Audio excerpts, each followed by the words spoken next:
लग्न सराईचे दिवस जवळ आले की अख्ख्या कुटुंबात आणि चावडीवर एकच चर्चा रंगते ती म्हणजे सोन्याचे भाव काय चाललेत.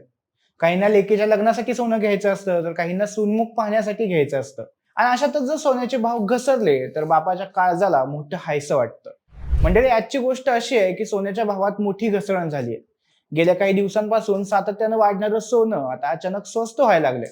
हे सोनं स्वस्त होण्याची बातमी ऐकून अनेकांच्या चेहऱ्यावर हसू आलंय, कारण ऐन लग्नाच्या धामधुमीत ही घट म्हणजे सामान्यांसाठी मोठा दिलासा आहे. हे सोनं किती रुपयांनी स्वस्त झालंय, ते स्वस्त होण्यामागचं कारण काय आहे, ऐन लग्न सराईत या सोन्याच्या घसरण आणखी किती होऊ शकते आणि त्याचा आपल्याला कसा फायदा होईल, हे सगळं आपण आजच्या व्हिडिओच्या माध्यमातून जाणून घेणार आहोत. नमस्कार, मी सुदेश आणि तुम्हाला आता माहिती आहे आपला विषयच भारी. म्हणजे आजच्या आकडेवारीनुसार सोन्याच्या दरात प्रति 10 ग्रॅम मागे जवळपास 5,000 ते 7,000 रुपयांची मोठी घट पाहायला मिळते. काही दिवसांपूर्वी जे सोनं 1,60,000 रुपयांच्या पार गेलं होतं, ते आता 1,40,000 ते 1,50,000 रुपयांच्या दरम्यान आहे. हीच गोष्ट ऐकून सामान्य नागरिक सोन्याच्या दुकानात गर्दी करताना दिसतोय.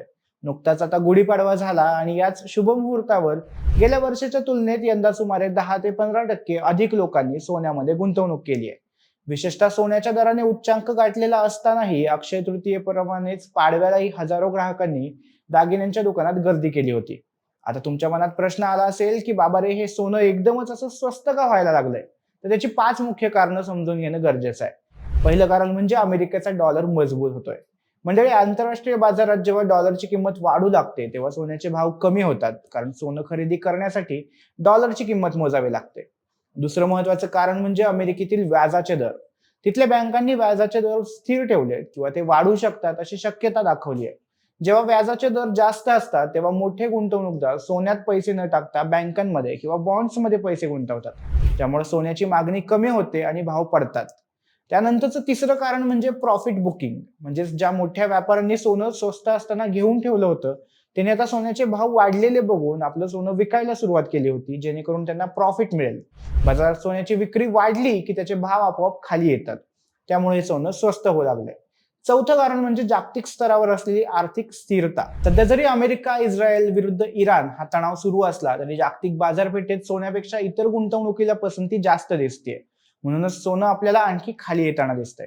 आणि शेवटचं 5वं कारण आपल्या भारतातलं आहे, ते म्हणजे मार्च एंडिंग आल्यामुळे लोकांकडे रोख रकमेची चणचण भासू लागली आहे. त्यामुळे बाजारपेठेत सोन्याची स्थानिक मागणी थोडी कमी झालेली दिसते.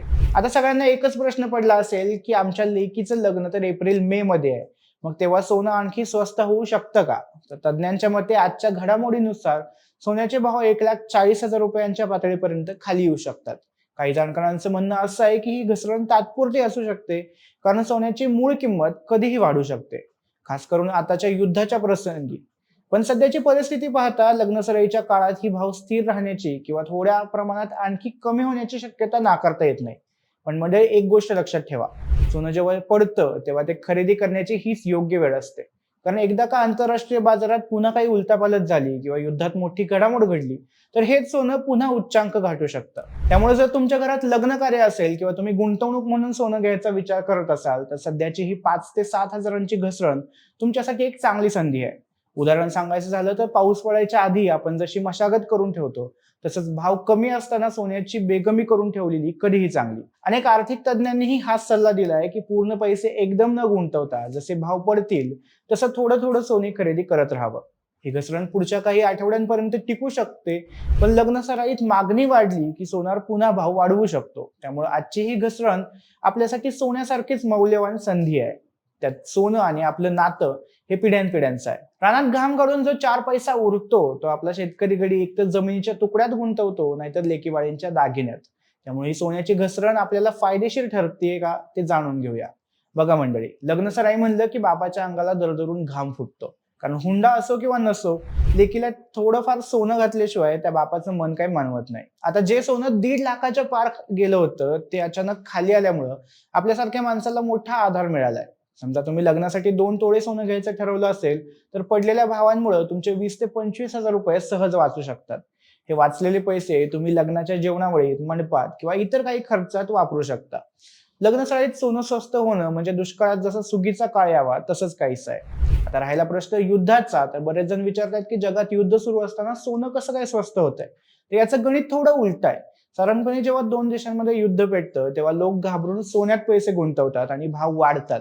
पण सध्याच्या परिस्थितीत काही वेगळ्याच घडामोडी घडत आहेत. अमेरिका, इस्रायल आणि इराणमधील संघर्ष बघून या युद्धाच्या बातम्या आता आपल्याला जुन्या झाल्यात आणि मेन म्हणजे बाजाराने त्या पचवल्यात.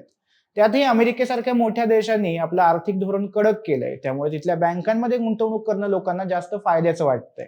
जेव्हा युद्धाचा धोका कमी वाटतो किंवा इतर ठिकाणी जास्त नफा मिळतो, तेव्हा मोठे व्यापारी सोन्याची विक्री करायला लागतात. जसा क्षेत्रातला कापूस किंवा सोयाबीनची आवक वाढली की भाव पडतात, तसंच जागतिक बाजारात सध्या सोन्याची विक्री वाढलेली दिसते. त्यातच या युद्धामुळे पुरवठा साखळी ही विस्कळीत होतीये खरी, पण जेव्हा जागतिक स्तरावर डॉलरची ताकद वाढते, तेव्हा सोन्याचे भाव आपोआप खाली खेचले जातात. आता हे फायद्याचं कसं आहे हे एका साध्या उदाहरणातून सांगतो. आपण जसं बैल बाजारात बैल घ्यायला जातो आणि कळतं की आज बैलांची आवक जास्त आहे आणि गिराईक कमी, तेव्हा आपण चटाचटा व्यवहार करतो. सोन्याचंही तसंच आहे. लग्नसराईच्या ऐन धामधुमीत ही जी काही घसरण झाली आहे, ती एक संधी आहे. माध्यमांनुसार केंद्र सरकारने सोन्यावरचे आयात शुल्क कमी करण्याच्या हालचाली सुरू केल्यात आणि आंतरराष्ट्रीय बाजारात देखील काही बदल झालेत, म्हणून त्याचा थेट फायदा आपल्या खिशाला होतोय.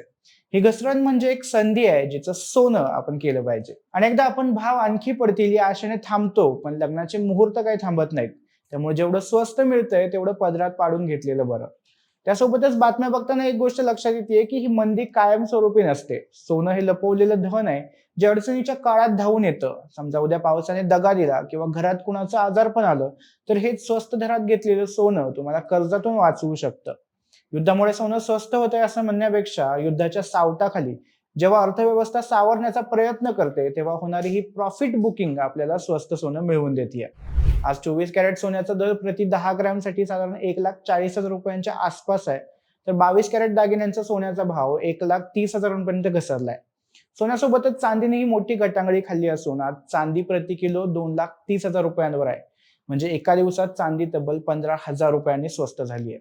आंतरराष्ट्रीय बाजारातील घडामोडी आणि गुंतवणूकदारांनी नफा वसुलीसाठी केलेली विक्री यामुळे ही मोठी घसरण झाली असून लग्नसराईच्या तोंडावर मध्यमवर्गीय कुटुंबांना यामुळे मोठा आर्थिक दिलासा मिळतोय. त्यामुळे या लग्नसराईत सोनाराच्या पेढीवर जाताना चेहऱ्यावर थोडंसं हसू ठेवूया, कारण निसर्गाने जरी साथ थोडी कमी जास्त दिली असली तरी बाजार सध्या तुमच्या लेकीच्या लग्नासाठी साथ देतोय. हे वाचलेले 4 पैसे साठवून ठेवा, कारण हेच पैसे उद्या तुमच्या मुलामुलीच्या शिक्षणाला किंवा शेतीच्या कामाला मदतीला येतील. हा सोन्याचा भाव उतरणं म्हणजे आपल्या ग्रामीण अर्थव्यवस्थेसाठी एक छोटीशी दिवाळीच आहे असं म्हणायला हरकत नाही. बाकी मंडळी, या तिसऱ्या महायुद्धाच्या तोंडावर तुम्ही सोने खरेदी करून ठेवणार का, की आणखी सोन्याची किंमत कमी व्हायची वाट बघणार? हे आम्हाला कमेंट करून नक्की सांगा. व्हिडिओ आवडला असेल तर लाईक आणि शेअर करा आणि विशेष भारीच्या YouTube चॅनलला सबस्क्राईब करायला विसरू नका. धन्यवाद.